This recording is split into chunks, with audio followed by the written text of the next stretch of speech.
He is standing in a room that smells like lamp oil and cold stone, and the child in the bed is not breathing anymore. Marcus Aurelius, Emperor of Rome, commander of 30 legions, the most powerful man on the planet in the year 165 AD, he is standing there with nothing. No edict he can sign will change this. No general he can dispatch will fight this back. This was not the first time, it would not be the last. Of the 13 children Marcus Aurelius had with his wife Faustina the Younger, 8 did not survive to adulthood. 8 funerals. 8 small bodies given to the earth while he was still emperor, still expected to appear in public the next morning, still required to be the face of an unshakable civilization. What he wrote in his private journal during these years, a document he never intended anyone to read, is the most unguarded record of grief we have from the ancient world. And buried inside those pages is something that nobody taught you in school, a method for surviving loss without being destroyed by it.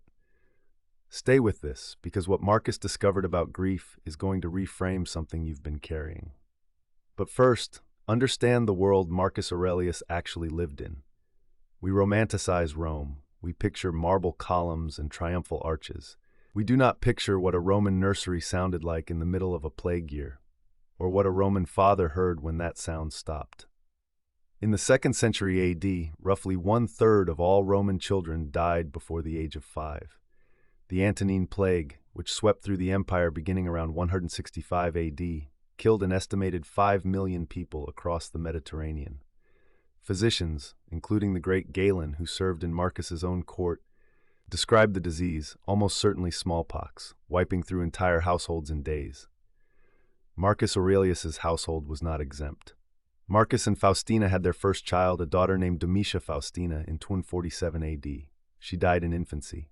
Their second child, twin boys named Titus and Lucius, born in 149 AD, both dead within weeks. A daughter, Lucilla, survived. Then another son, Titus Aurelius Antoninus, dead before his 4th birthday. The losses came in waves, like dispatches from a losing front. Here is the open loop I promised you. There is one specific entry in Meditations, one paragraph Marcus wrote that historians believe corresponds to a night of personal loss, where he says something so counterintuitive about grief that modern psychologists have only recently caught up to it. We will get there. But to understand why it matters, you need to understand who Marcus actually was as a father, not as an emperor. Marcus Aurelius was not a distant aristocratic father by the standards of his time. Roman emperors typically handed children to wet nurses and tutors and considered the matter settled. Marcus was different. His letters, real surviving correspondence, show a man who wrote home anxiously when he was on campaign, asking about the children's health by name, worrying about fevers and coughs from hundreds of miles away. We have a letter, preserved by the historian Fronto, in which Marcus writes almost giddily about watching his young son play in the garden. He describes the boy's voice, the specific way he laughs. Historians have noted this as unusual, a Roman emperor writing about the sound of a child's laughter as if it were the most important thing in the world. For Marcus, it apparently was. Fronto was Marcus's rhetoric tutor and later his close friend and correspondent. The letters between them, collected and rediscovered in a Milan library in 1815, give us a Marcus the Meditations alone cannot. A man who made jokes, who worried about getting things wrong, who loved his family with something that reads across 19 centuries as completely recognizable. And this is the man who kept burying children, not as an abstraction, not as a philosophical exercise. As a father who had written home worrying about a cough, and then received word that the cough had become something worse, and then something final. By the time Marcus reached the period of Meditations we know as Book 8, written during his military campaigns on the Danube frontier, roughly between 170 and 175 AD, he had already outlived most of his children. The empire was in crisis, the plague was still killing. The Germanic tribes were pressing hard against the northern border, and Marcus was writing his private journal by firelight in a military tent, working through questions that no amount of imperial power could answer. Here's the question that Book 8 of Meditations keeps circling, and I want you to hold this question because it is also your question. whether you know it yet or not. How do you keep functioning when the thing you loved most is gone? How do you get up and do your duty when part of you wants to simply stop? Marcus opens Meditations Book 8 with a brutal self-assessment.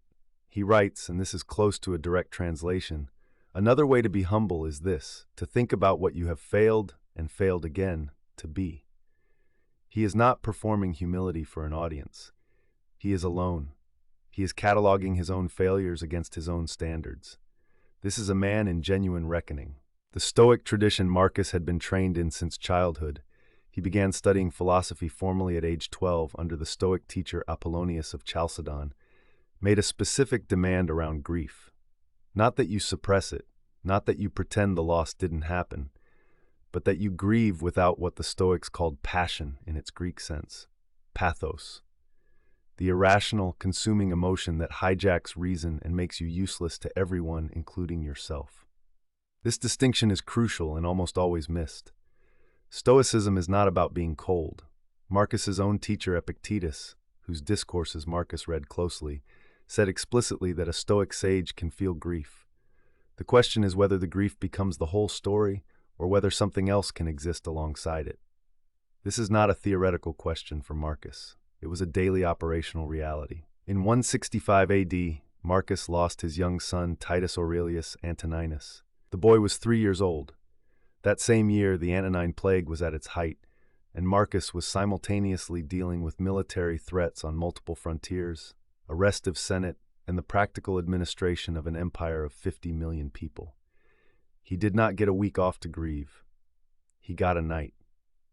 What he wrote, what historians believe corresponds to this period, appears in Meditations Book 8, section 49. He writes, "Be like the rocky headland on which the waves constantly break. It stands firm, and around it the seething waters are laid to rest." This is not a man who feels nothing. This is a man who has decided what he will be in the face of the wave. There is a difference, but Marcus does not stay with metaphor. He gets specific. He gets almost clinical. In Book 8, section 7, he writes something that modern grief counselors would recognize as a sophisticated psychological technique. He deliberately lists the names of powerful men who have died, men who mourned deeply for others and were then mourned themselves, and he asks what remains of all that grief now, not to minimize it, but to locate it in time. The names he lists include figures like Augustus, Hadrian, Antoninus Pius, emperors who came before him, men who also lost children. Men who also had to keep governing after the worst nights of their lives. Marcus is not telling himself his grief doesn't matter. He is telling himself it is not unprecedented. Others held together. He can hold together. There is a related entry, Book 9, Section 3, that is even more direct. Marcus writes about the death of children specifically. He says that those who die young and those who die old are brought to the same place, that the universe does not categorize loss the way we do, by age or fairness or deserving. This reads, to a modern eye, almost harsh. But read it again. He is not saying the death of a child doesn't matter. He is saying the universe will not console him, so he must console himself. The most remarkable thing about Marcus Aurelius's grief is not that he survived it philosophically. It is that he survived it functionally. In the same years he was burying children, he was also personally leading military campaigns on the Danube that historians credit with saving the northern border of the empire. He was writing legal reforms that protected slaves. He was personally adjudicating court cases for citizens who could get no other hearing. He was governing. His biographers in the Historia Augusta, a complicated source, but useful here, describe Marcus during the plague years as appearing publicly composed while those around him were visibly breaking down. Senators were panicking. Generals were petitioning to return home. Marcus held the line, not because he felt nothing, but because he had trained himself to feel without being paralyzed by feeling. One surviving account, likely from the period of 166 to 169 AD, describes Marcus attending public games shortly after a personal loss, possibly the death of his infant son Hadrianus, who survived only a matter of days in 159 AD, or one of the later losses.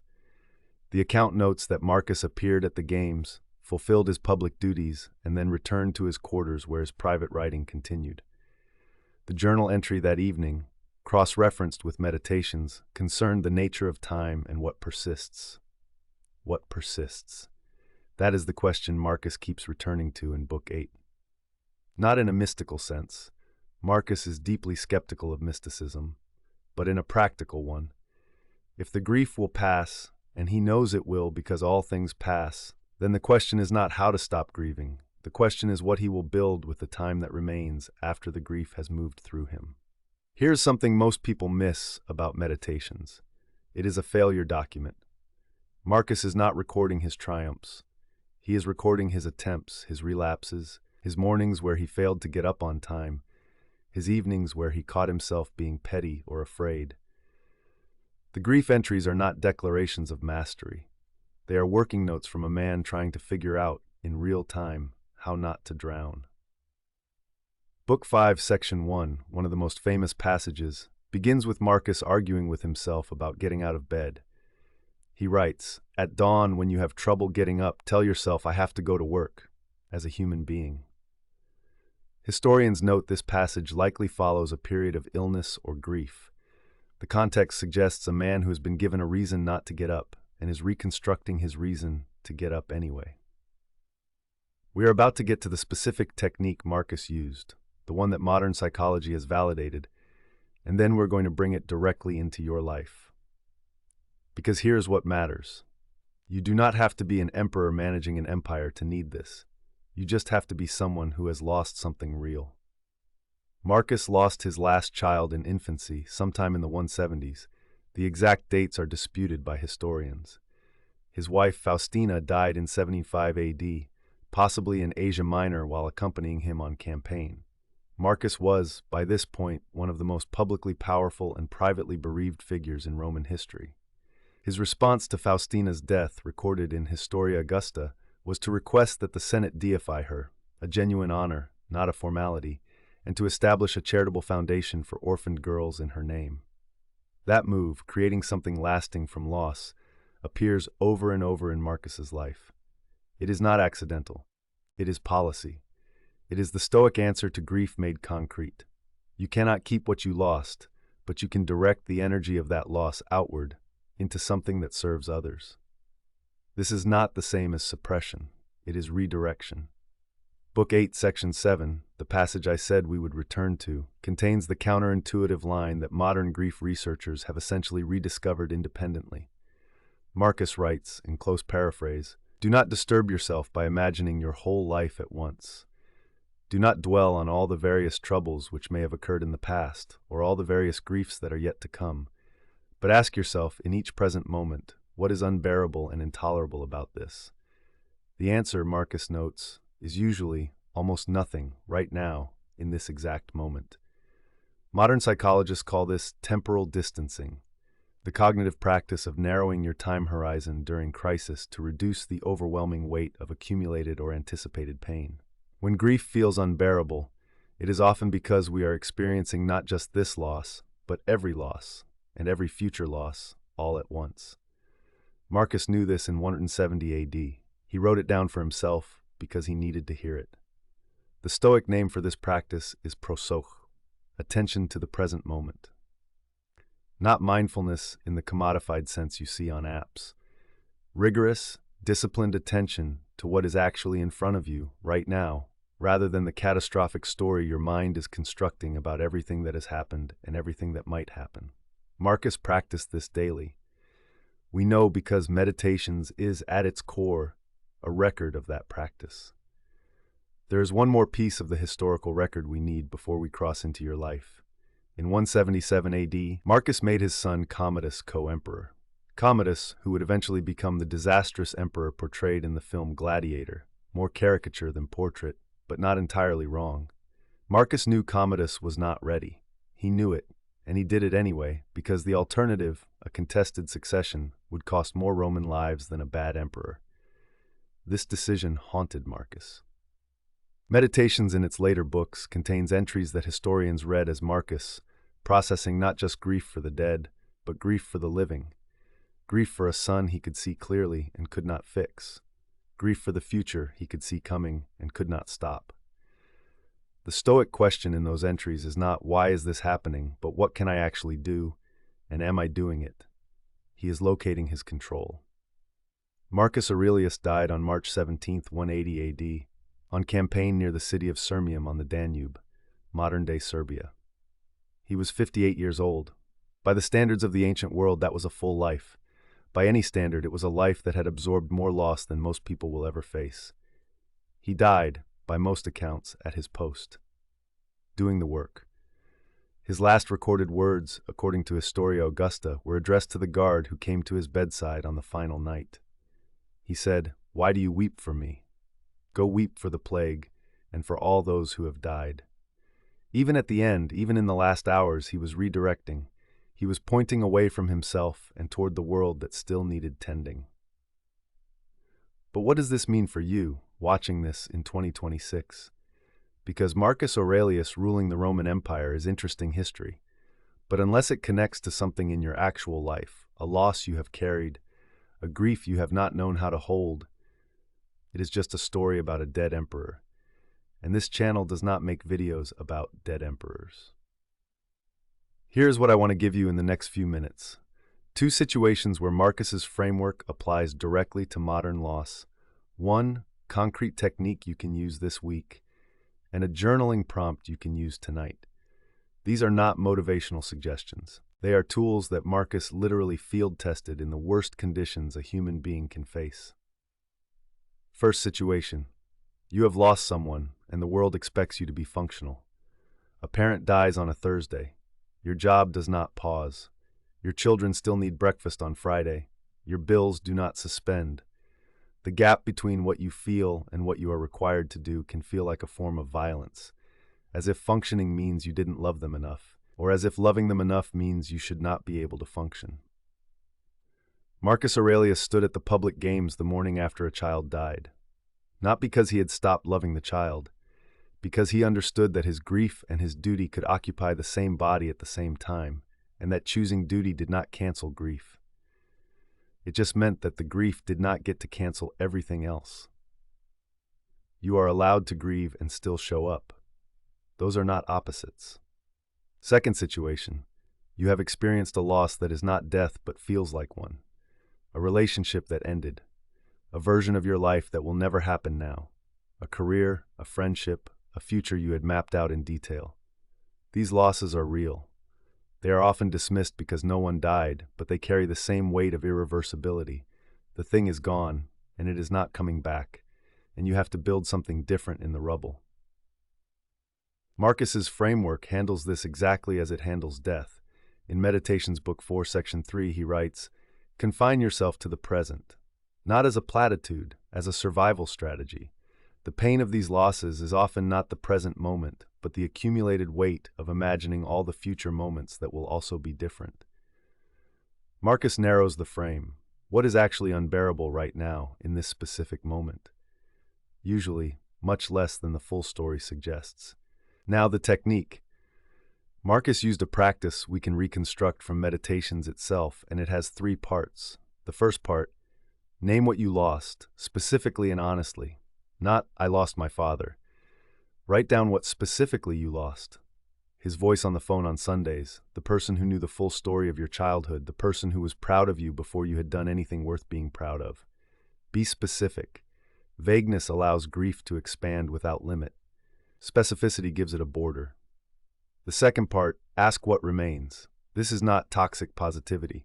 Marcus does this constantly in Meditations. He is not pretending the loss didn't happen. He is cataloging what is still here.